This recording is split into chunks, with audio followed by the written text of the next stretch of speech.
Nasa loob ng kotse si Noah, marahang tumutuktok ang mga daliri niya sa manibela. Habang nakatanaw sa malayo, hindi niya maiwasang titigan sina Rosario at Benedict na nag-uusap sa labas ng gusali. Mukha silang seryoso, ngunit paminsan-minsan, bahagyang nagpapatawa si Benedict at marahang hinahawakan ang braso ni Rosario. Alam niyang tungkol sa trabaho lamang yon, pero hindi pa rin niya maiwasang mabigatan ng dibdib. Muling sumagi sa isip niya ang mga sinabi ni Leticia. Huwag kang magpakamahina, Noah. May karapatan kang igalang, ngunit ngayon nagdududa siya kung mas mabuting hayaan na lamang niyang tuluyang lumayo si Rosario. Ano bang saysay ng paghawak kung wala na siyang pakialam? Mahina niyang bulong sa sarili. Ramdam niyang paninikip ng dibdib. Mabigat man sa kalooban, pinandar niyang makina at nagpa siya na umalis nang hindi na hinihintay si Rosario. Nang matapos ang usapan ni Rosario at Benedict, napatingin si Rosario sa relo niya. Nagtataka siya. Sapagkat palaging nasa oras si Noah para sumundo sa kanya, kinuha niyang telepono at tinawagan ito. Nasaan ka? Hindi ba sabi mo, susunduin mo ako? Tanong ni Rosario. Malamlam ang boses ngunit may bahig ng pagtataka. Maiksi ang sagot ni Noah, mababa tila walang sigla. May aasikasuhin ako. Kaya mo namang umuwi na mag-isa, hindi ba? Kumunot ang noon ni Rosario. Ano nga aasikasuhin? Sabi mo wala ka namang gagawin. Ayokong abalahin ka. At saka, abala ka naman kay Benedict. Sagot ni Noah, puno ng kahulugan ang tinig. Ilang segundo ring natahimik sa Rosario bago siya napabuntong hininga ng wariin. Noah, napakaisip bata mo. Trabaho lang ang pinag-usapan namin kanina. Wala nang iba. Pero mas komportable ka sa kanya, hindi ba? Singit ni Noah, mapaitang tono. Baka nga wala na akong lugar dito. Napapikit si Rosario, tila napapagod sa usapan. Tingnan mo, wala akong oras sa drama mo. Kung ayaw mo sumundo, sabihin mo na lang. Huwag ka nang gumawa ng dahilan. Mag-ingat ka sa pag-uwi mo, tanging sagot ni Noah bago tuluyang binaba ang tawag. Tinitigan ni Rosario ang madilim na screen ng phone. May kumukulong inis sa dibdib niya, ngunit pinilit niyang huwag intindihin. Pinatawag niya ang driver ng opisina para ihatid siyang pauwi. Pagdating ni Noah sa bahay na mas maaga kaysa karaniwan, nadatnan niya si Connor na nanonood ng cartoon sa sala. Agad siyang sinalubog ng bata na may malaking ngiti. Daddy, bakit ang agang mo umuwi? Masiglang tanong ni Connor habang tumatakbo upang yakapin siya. Hinaplo si Noah ang marahan ng ulo ng anak. Gusto lang ni Daddy na mas mahabang oras kasama ka, Connor. Tumangwang bata at kagad hinilang kami ng ama. Tara maglaro tayo. Pumayag si Noah kahit na mabigat pa rin ang iniisip niya tungkol sa kanilang sitwasyon. Ngunit kahit na paano, napaganang ngiti ng anak ang bigat sa kanyang dibdib. Nang makarating si Rosario sa bahay, nadatnan niyang magkasama naglalaro sina Noah at Connor sa sala. Sa gitna ng tawa ng bata, may mainit na damdaming bahagyang sumilay sa puso niya. Ngunit mabilis din niya itong itinaboy. Tumayo si Noah nang makita siyang pumasok. Kumain ka na ba? Tanong ito, nagkukunwaring kaswal. Bahagyang tumango si Rosario. Kumain na ako sa opisina, doon na nagtapos ang usapan nila. Diretso siyang nagtungo sa kwarto nang hindi na muling nilingon si Noah. Sa loob, pabigla niyang inilapag ang bag sa dresser. Naupo siya sa gilid ng kama, malayong tingin. Hindi niya maipaliwanag kung bakit pero kahit na alam niyang hindi na dapat maging prioridad si Noah sa buhay niya, hindi mawala sa isipan ang imahe nito. Ang pag-alis ni Noah nang hindi siya hinihintay kanina ay nagdulot ng pagkainis at hindi pa roon ng kalituhan sa sarili niyang damdamin. Samantalang muling naupo si Noah sa sala matapos makatulog si Connor. Nakatingin siya sa taas ng tiyan na ginawa niya. Litong-lito ang isipan. Kung talagang wala ng puwang para sa kanya sa puso ni Rosario, dapat na ba siyang sumuko? Ngunit paano si Connor? Bukas, kailangan ko kausapin si Rosario. Mahina niyang bulong. Nagpa siya na sa wakas ng tumindig ng mas matatag. Ayaw niya nang manatili sa ganitong kalabuan. Kinabukasan ng umaga, nakaupo si Noah sa hapagkainan. Habang pinaglalaruan ng kanyang kutsara, hinihintay si Rosario na bumaba. Buo ang loob niya na kausapin ng harapan si Rosario tungkol sa lumalalim at lalong komplikadong relasyon nila. Ngunit biglang naging alanganin ang atmosfera na makatanggap si Rosario ng tawag sa gitna ng kanilang almusal. Hello Benedict, ano nangyari? Tanong ni Rosario habang tumatayo mula sa upuan at lumayo para sagutin ang tawag. Bahagya lamang narinig ni Noah ang usapan nila pero sa seryosong tono ng boses ni Rosario, nahinuha niya na mahalaga ang pinag-usapan. Darating ako kagad. Wika ni Rosario bago ibaba ang tawag. Agad na tumingin si Noah kay Rosario. Saan ka pupunta ng ganito kaaga? Kailangan ako ni Benedict para pag-usapan ng pagpapatuloy ng proyekto. Urgent ito. Mabilis sa tugon ni Rosario habang kinukuha ang bag. Pinilit ni Noah na pigilan ang kanyang emosyon. Hindi pa nga tayo nakakapag-usap. Wala ka na talagang oras para sa akin? Saglit na tumingin si Rosario kay Noah. Walang mababasa sa ekspresyon ng mukha. Kung pareho pa rin ang reklamo mo, ayokong pakinggan. Mas mahalaga ang proyektong ito, Noah. Mabilis umalis si Rosario. Iniwan si Noah na tila nakapako sa kinauupuan. Muli na namang nakaramdam si Noah na siya'y binabaliwala. Nakaupo si Noah sa sala. Mahigpit na hawak ang kanyang cellphone. Alam niyang hindi dapat siya magpadala sa selos o galit dahil nagtatrabaho lang si Rosario. Pero hindi matanggap ng kanyang puso. Palaging nasa paligid si Benedict at unti-unti na itong sumisira sa kanyang isipan. Nang hindi nag-iisip, binuksan niya ang kanyang contact list at pinindot ang pangalan ni Leticia. Hello Letty, bati niya nang sumagot ang kabilang linya. Noah, ang aga mo namang tumawag. Anong nangyari? Tanong ni Leticia. Busy ka ba ngayon? Mahinang boses ni Noah. Sandaling natahimik si Leticia bago sumagot. Hindi naman masyado. Bakit? Kailangan ko nang makakausap. At gusto ko ring ilabas si Connor. Sasama ka ba? Bahagyang ngumiti si Leticia sa tono ng kanyang sagot. Siyempre, miss ko na si Connor. Saan tayo pupunta? Ikaw nang pumili. Susunduin kita mamayang tanghali. Tugon ni Noah. Okay, gusto ko ring makita kung kumusta ka. Pagkababaan ng tawag, napabuntong hininga si Noah. Marahil yun ang pinakamainam na paraan para malinis ang kanyang isipan. Pagsapit ng tanghali, sinundo ni na Noah at Connor si Leticia. Halatang tuwang-tuwa si Connor nang makita si Leticiang sumakay sa kotse. Tita Leticia, sasama ka bang maglaro sa akin? Masiglang sigaw ni Connor. Nakangiti ng malaki. Hinaplo si Leticiang ulo ng bata. Siyempre, miss na kita. Tahimik lang na pinagmamasdan ni Noah ang kanilang interaksyon mula sa rearview mirror. Bahagyang gumaan ang pakiramdam niya na makita si Connor na masigla. Nagpunta sila sa isang malaking playground sa syudad. Agad na tumakbo si Connor papunta sa mga palaruan, habang si Noah at Leticia ay naupo sa isang park bench. Nakamasid mula sa malayo. Parang lutang ka, Noah. Ano ba talagang nangyari? Bungad ni Leticia. Mabigat na bumuntong hininga si Noah. Si Rosario, palagi na lang siyang abala kay Benedict. Alam kong trabaho lang yun, pero hindi ko na kayang lagi ko siyang nakikitang malapit sa ibang lalaki. Bahagyang tumagilid ang ulo ni Leticia. At pakiramdam mo, hindi ka pinapahalagahan? Higit pa ron, parang wala na ako lugar sa buhay niya. Sinisikap kong maging mas mabuti. Tinatanggap ko na lahat na magpagkamali ko noon. Matamang tumingin si Leticia kay Noah. Hindi ka pwedeng palaging magmakaawa ng atensyon, Noah. Kung talagang ayaw kang pahalagahan ni Rosario, baka oras na para gumawa ka ng matibay na desisyon. Kapag nagpatuloy ka ng ganyan, sarili mo masisira. Dahan-dahang tumango si Noah, kahit na nag-aalangan pa rin ang kanyang puso. Pero si Connor, anak mo pa rin si Connor, Noah. Maunawaan niya ano man ang magiging desisyon mo. Basta nandyan ka para sa kanya. Mariing sagot ni Leticia na patigil ang usapan nila na biglang tumakbo si Connor papalapit. Daddy, Tita Leticia, gusto ko ng ice cream.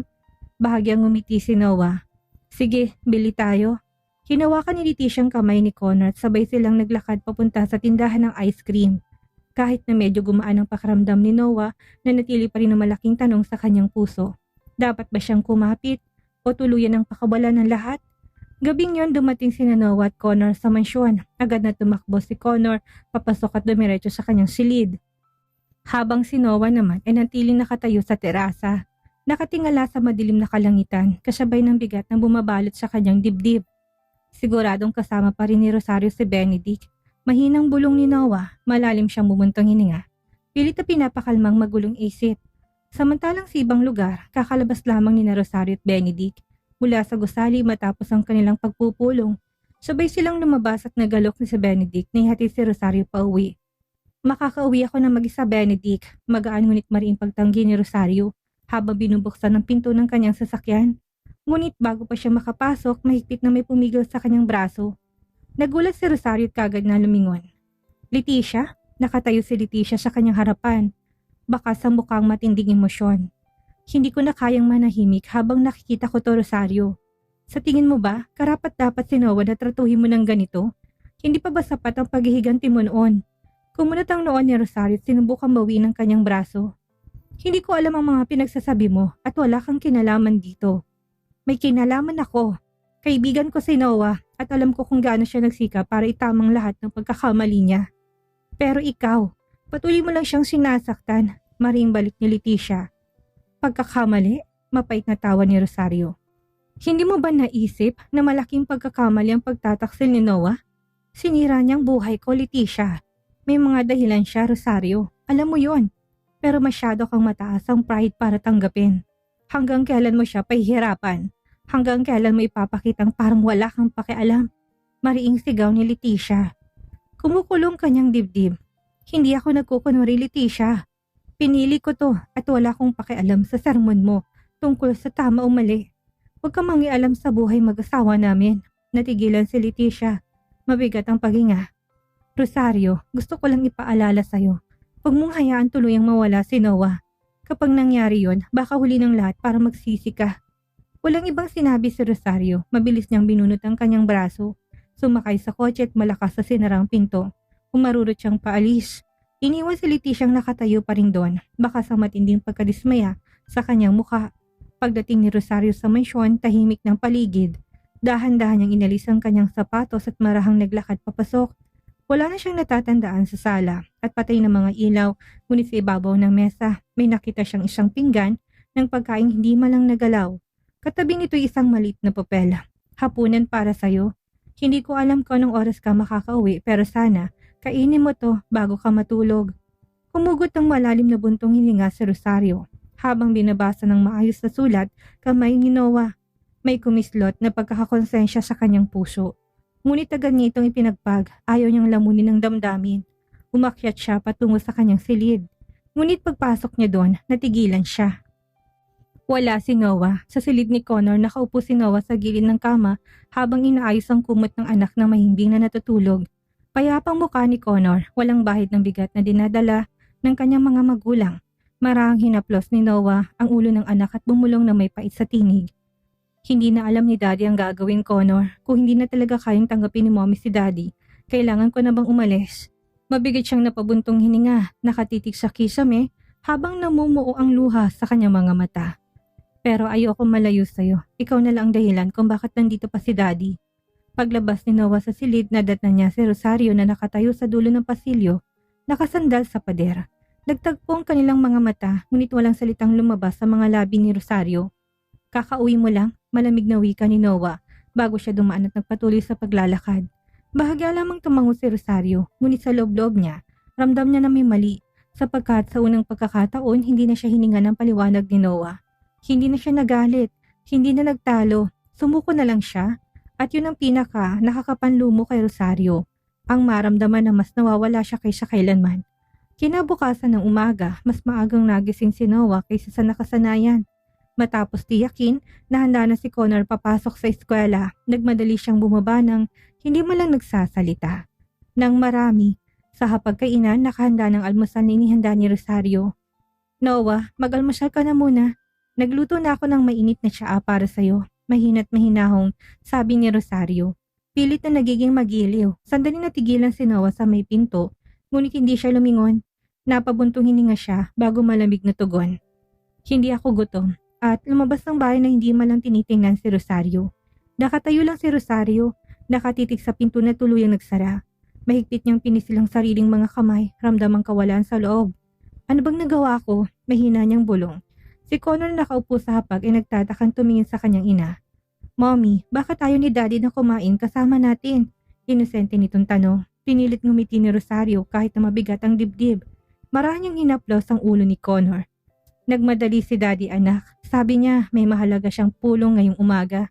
Tumango si Connor ng bahagya, ngunit baka sa mukhang pagkadismaya. Pero lagi naman na may oras si Daddy na mag-almusal kasama ko. Mahina niyang sambit. Halos hindi naririnig. Nanatiling tahimik si Rosario. Unti-unting inangat-ngat ng konsensyang kanyang puso, ngunit hindi niya alam kung anong dapat gawin. Sa daan patungo opisina, walang kibo si Noah. Habang nagmamaneho, blankong tingin sa kalsada. Sa kaibuturan niya, Alam niya ang distansyang nilikha niya ay hindi upang parusahan si Rosario, kundi upang protektahan ang sarili. Kung magpapatuloy ako ng ganito, lalo lang ako masasaktan. Mahina niyang bulong sa sarili, lalo niyang hinigpitan ng hawak sa manibela. Pinipilit ituon ng atensyon sa kalsada. Ngunit patuloy na sumasagi sa isip niyang imahe ni Rosario. Ang malamig na tingin, ang walang pakialam na kilos at ang palaging pagiging malapit kay Benedict. Lalong sumisikip ang dibdib ni Noah sa bawat alaala. Hindi ko alam. Hanggang kailan ko pa kayang tiisin, mahina niyang wika. Wari nakikipag-usap sa hangin. Samantala, sa mansyon, matapos ihatid si Connor sa eskwela, sinubukan ni Rosario ibaling ang atensyon sa mga dokumentong nakalatag sa kanyang opisina. Ngunit paulit-ulit na humahadlang sa kanyang isip ang malamig na mukha ni Noah kaninang umaga. Pinatong niyang katawan sa sandalan at malalim na napabuntong hininga. Bakit ba parang namimiss ko siya ngayon? Bulong niya. Lutang ang mga mata. Naalala niya kung paanong palagi siyang sinusubukan lapitan ni Noah. Kahit na madalas siya itong tanggihan o tratuhin ng malamig. Ang tapat ni Noah. Ang Noah na hindi sumusuko. Kahit na alam niya hindi tinatanggap ang kanyang pagmamahal. Ngunit ngayon nagsimula nang lumayo si Noah, may puwang na hindi niya maipaliwanag. Sobra na ba ako? Mahina niyang tanong sa sarili. Biglang nag-vibrate ang kanyang phone. May bagong mensahe galing kay Benedict. Rosario, may oras ka ba para mag-lunch? Gusto ko pang mag-usap ang detalye ng project natin. Matagal na nakatitig si Rosario sa screen. Nagatubili bago dahan-dahang nag-type ng sagot. Sige, tatawagan kita mamaya. Muli siyang napabuntong hininga. Pilit inaalong sarili na trabaho lang ang lahat ng ito. Ngunit sa kaibuturan, alam niya na may nagbabago na. Samantalang sa opisina, abala si Noah sa mga papeles. Ngunit palaging lumilipad ang kanyang isip. Hindi mawaglit sa kanyang alaala ang mukhang puno ng pagkadismaya ni Connor. Kaninang umaga, nang umalis siyang hindi nag-almusal, pero hindi pa magagawa ko. Mahina niyang bulong kasabay ng pagmasahe sa kanyang sentido. Bigla namang tumunog ang kanyang cellphone. Lumitaw sa screen ang pangalan ni Leticia. Saglit siyang nag-alinlangan bago sinagot ang tawag. Hello? Si Leticia to. Busy ka ba? Masiglang tanong ng pamilyar na tinig sa kabilang linya. Medyo abala. Bakit? Isasama lang sana kitang mag-lunch. Kailangan mo rin magpahinga, Noah. Huwag mong hayaang puro stress ni Rosario ang iniisip mo. Wika ni Leticia. May pag-aalalang tono. Bahagyang umiti si Noah. Siguro tama ka. Kailangan ko rin ng pahinga. Mabuti. Susunduin kita sa opisina ha? Marinang tinig ni Leticia. Walang puwang para tanggihan. Dahan-dahang tumango si Noah. Kahit na alam niyang hindi siya nakikita. Sige, kita na lang tayo mamaya. Pagkababa ng tawag, matagal siyang nakatingin sa mesa. Sa isang sulok ng puso niya, may alinlangan. Ngunit sa ngayon, ang gusto niya lang ay makalayo kahit na sandali sa kaguluhan ng kanilang tahanan. Ano kayang mangyayari ngayong tila nawawala ng pag-asa si Noah sa pagkuha ng loob ni Rosario? Sa paglayo ng loob ni Noah, maramdaman kaya ni Rosario ang kawalan ni Noah. Iyan ang ating aalamin sa susunod nating kabanata.